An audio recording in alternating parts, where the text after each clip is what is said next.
할렐루야. 오늘 함께 읽은 말씀을 통하여서 그래도 은혜가 있다라는 제목으로 함께 말씀을 생각해 보겠습니다. 사울이 계속해서 다윗을 죽이려고 합니다. 그래서 다윗이 한 번은 요나단이 이제 아버지에게 이야기해서 왜 다윗을 죽이려고 하냐 그러면서 다윗을 변호해 주었고, 또 한 번은 이제 사울이 다윗을 잡으려고 전령들을 보냈는데 이제 군인들을 보내는 거죠. 네, 부인이었던 미갈이 이제 다윗을 탈출시켜서 다윗이 도망치게 되었습니다. 그리고 나서 그 이후의 이야기가 오늘 함께 읽은 성경 말씀에 기록되고 있지요. 그래서 18절은 이렇게 이야기합니다. 다윗이 도피했다. 라마에 가서 사무엘에게 나아가서. 다윗이 도망쳤어요. 그래서 왕궁에서 이제 벽을 타고 내려와서 그냥 무작정 내려온 거 아니겠어요? 어디를 가야 될까? 그러다가 자기에게 기름 부은 사무엘이 생각났어요. 그래서 사무엘에 있는 라마로 갑니다. 그리고 자기에게 행한 일을 다 전하였고 다윗과 사무엘이 나요스로 가서 살았더라. 이 라마에 있는 나요시라는 곳은 지명으로 생각할 수도 있지만 지금으로 그냥 생각한다면 선지자들이 있는 그런 선지자 학교, 신학교 좀 생각하면 돼요. 라마에 있는 신학교에 가서 그렇게 살았던 거죠. 다윗을 한번 생각해 보면 저가 살던 곳에서 사울이 계속해서 자기를 괴롭힙니다. 이제 어떻게 보면은 다윗의 도피 생활이 시작되거든요. 고난이 시작되는 거예요. 고난. 그 고난을 피해서 그냥 무작정 무슨 계획이 있었겠어요. 그냥 잡으려고 그렇게 막 오니까 그거 안 잡히려고 하다 보니까 집에서도 나오게 되고, 집에서 나와서 뭐 짐이라도 싸서 나왔겠습니까? 그냥 나와서 갈 데가 없으니까요. 그냥 무작정 사무엘을 찾아간 거예요. 그런 일이 있으면 안 되겠지만 드라마 같은데 이렇게 한번 보면 가정에서 부부가 살다가 때로는 남편이 너무 힘들게 하지 않습니까? 너무 힘들게 하면 그거를 견디다 못한 부인이 그냥 애 들쳐업고 나오잖아요. 나와서 어디 갈 데가 있습니까? 그냥 길에서 울면서 정처 없이 있다가 어디 가요? 결국엔 친정 가겠죠. 친정 가서 앉아서 그동안 있었던 일들을 다 이야기하는 거죠. 지금 다윗이 그런 거예요. 이 고난이 시작될 때 정처 없이 나왔다가 머리에 떠오르는 사람 사무엘에게 가고, 사무엘에게 그간에 있었던 일을 다 이야기하니까 사무엘도 다윗을 위로해 줘야 되지 않겠습니까? 이제 돌아가지 말고 여기서 나랑 같이 좀 몸 좀 추스리면서 살자. 그러면서 나요스로 데리고 간 겁니다. 자, 그런데 사울이 그래도 계속해서 다윗을 공격하고 잡으려고 합니다. 그래서 사람들에게 물어봐서 다윗을 추적해요. 그랬더니 사람들이 이제 다윗이 라마 나요스에 있다, 라마에 있는 나요스로 갔다라는 것을 얘기해 주죠. 그래서 20절부터 쭉 보면 20절부터 22절까지 사울이요, 이 전령들을 보냈다는 건 군인들을 3번이나 보냅니다. 1번 보내고 2번 보내고 3번 보내고. 왜 3번 보내냐? 1번 보냈는데 잡아와 그랬는데 잡아오지를 못하는 거예요. 왜 못 잡아왔냐? 이 선지자 학교, 신학교에 들어가니까 그 사울의 군인들이 신학교에 들어가서 거기서 갑자기 하나님의 영에 감동되었다고 나오죠. 그래서 예언도 한다 이렇게 이야기하는데, 이 말은 가만히 보면 그 신학교라는 곳에 들어가서 거기서 이 사람들이 갑자기 변화돼서 무슨 막 예언을 하면서 말을 했다기보단 그들이 그곳에 들어가면서 우리가 막 이렇게 어떤 집회나 수련회 가면 갑자기 이렇게 입신하는 그런 경우도 있잖아요. 이렇게 막 황홀경 속으로 들어가서 그렇게 되는 그러한 지경에 들어간 거예요. 그래서 다윗을 잡으러 갔다가 거기서 정신 못 차리고 그냥 무아지경에 빠져서 내가 이 말을 하는지 저 말을 하는지 그것도 모르고 그렇게 있다가 돌아오게 되는 거죠. 저는 다윗을 잡으러 갔다가 거기서 놀라운 경험들을 하는 거예요. 간증하는 간증 집회들 가보면 이렇게 그런 이야기들이 있지 않습니까? 뭐 이 부인이 자꾸만 일요일날 나가서 어디 간다. 그래서 이 사람이 바람을 피나? 몰래 따라갔더니 부인이 교회를 가는 거예요. 그래서 목사라고 바람이 났나? 그래가지고 예배 시간에 몰래 뒤에 가서 이렇게 앉아서 부인만 뚫어지게 쳐다보고 있다가 갑자기 성령 받아서 예수님 경험하고 예수님 믿게 되었다는 그런 가정들도 있지 않습니까? 그냥 따라와서 앉아있다가 거기서 변화되고 거기서 체험이 일어나는 것처럼 오늘 이 군인들도요, 다윗 잡으러 왔다가 거기서 이 황홀경에 빠지고 또 여러 가지 신비한 체험을 하는 그러한 일들을 겪는 거죠.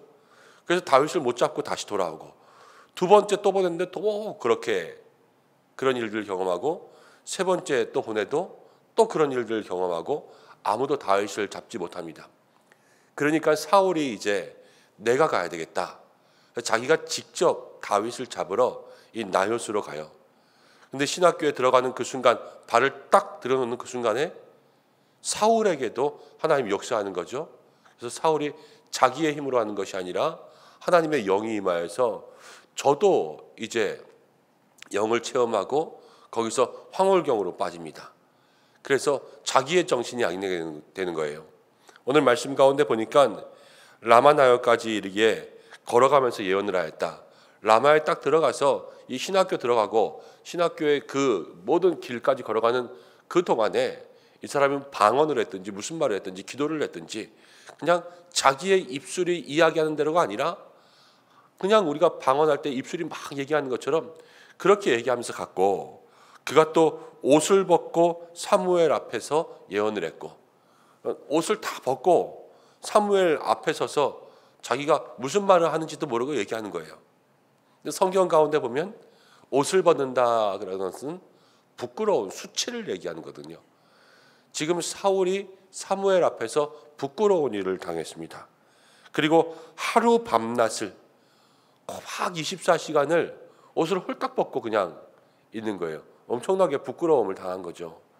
거기에 사무엘도 있고 다른 사무엘의 제자인 선지자들도 있고 다윗도 지금 있고 다 있지 않습니까?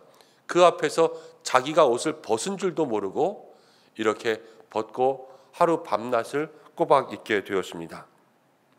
그래서 사람들이 그걸 보고 속담에 사울도 선지자냐 이런 말이 생길 정도로 그러한 모든 일들이 다 세간에 퍼진 거죠. 그래서 사울이 부끄러움을 당했다는 거예요. 자, 우리가 오늘 이 말씀을 좀 하나님과 다윗의 입장에서 살펴보겠습니다. 다윗은 이제 고난이 시작됐어요. 고난이라는 것은 사울이 죽이려고 하니까 도피가 시작된 거예요. 도피. 그래서 집에서도 나왔고 쫓겨난 거죠. 사실은 쫓겨나고 나와서 갈 데가 없는 정처 없는 삶이 이제 시작되었다는 거예요. 근데 오늘 말씀 가운데 보면 그렇게 아무 준비 없이 나왔음에도 불구하고 다윗에게는 오늘 갈 데가 있었어요. 갈 데가. 그리고 만날 사람이 있었어요. 만날 사람이. 만약에 그냥 애 들쳐업고 나왔는데 친정엄마도 돌아가시고 안 계시면 어떻겠어요?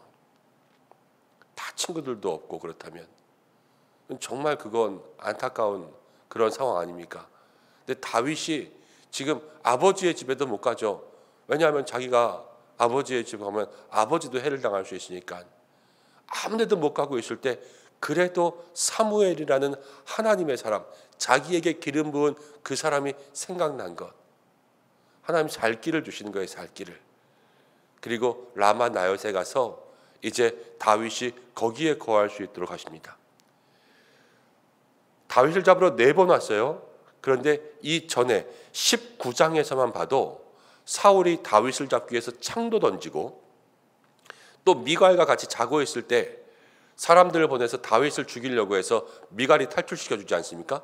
2번 죽이려고 했고, 그리고 여기서도 전령만 보낸 것이 3번, 사울이 간 것이 1번, 6번, 이 19장 한 장에서만 6번 다윗을 잡아 죽이려고 해요. 그런데 다윗은 한 번도 털끝 하나 상하지 않았습니다. 그리고 오히려 다윗을 잡으려고 하는 사울이 부끄러움을 당하게 되었어요. 이게 은혜죠. 은혜. 다윗이 도피하면서 갈 데가 있는 것. 6번이나 살해의 위협을 당했지만 한 번도 넘어지지 않고 상하지 않았던 것, 이것이 은혜라는 거예요. 은혜.